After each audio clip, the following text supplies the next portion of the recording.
Meantime, former Home Affairs Minister and Prime Minister Stephenson King has weighed in on the decision by the Canadian authorities.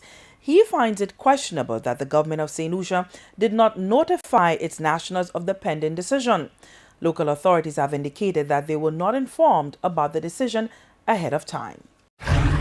The Prime Minister, the Minister for Foreign Affairs, and the Minister responsible for Home Affairs, up to the point of the release being made by the Canadian authorities, failed to indicate to the St. Lucian people the fact that the Canadians had taken that decision.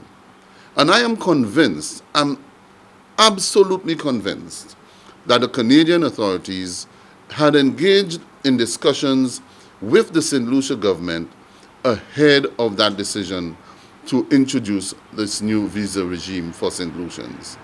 Why didn't the government inform the people of St. Lucia?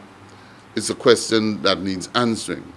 But this is what worries me most of all. But it means, therefore, that St. Lucians now, wanting to travel to Canada, will have now to apply for a visa, either through the mails or to travel to Trinidad to obtain that visa, which means that St. Lucians now, in terms of the freedom to travel to North America, now is further curtailed. Not only do they need visas for the United States, but visas for Canada, a country that we've traveled for decades freely without any need for visas.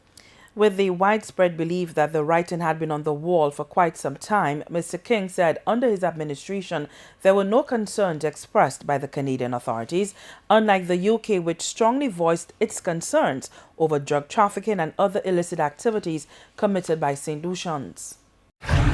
Protocol calls for the authorities to engage each other. So once there are concerns brought forward, the authorities would have consulted with our Consul General in Toronto, and by extension, the Ministry of External Affairs. Most times, the representative for the region would have come to St. Lucia and met with the Prime Minister, Minister for External Affairs, Home Affairs, and other officials on those issues. These are regular meetings which are normally held on a periodical basis to engage and to communicate concerns or even to renew relations with the respective governments. And therefore, that is why I believe, and that is why I'm saying it worries me that the government had not received information prior to the release last night. Final note on this, the government of St. Lucia, in a brief statement on the issue, said it was disappointed and dismayed by the decision of the government of Canada to impose visas on St. Lucians who wish to travel to Canada. The statement added that the government deeply regrets the Canadian government did not give it an opportunity to address the concerns regarding the claims of unreliable travel documents allegedly held by some St. Lucians.